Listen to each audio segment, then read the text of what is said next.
tocar. Em meio à selva, o urso e o leão a enfrentar, chamar cada ovelha por seu nome e o rebanho apacentar.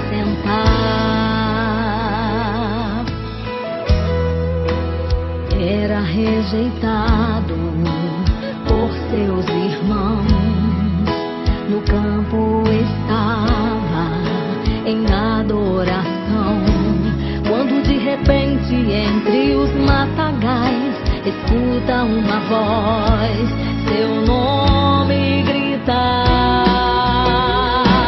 Davi, o profeta Samuel mandou te chamar.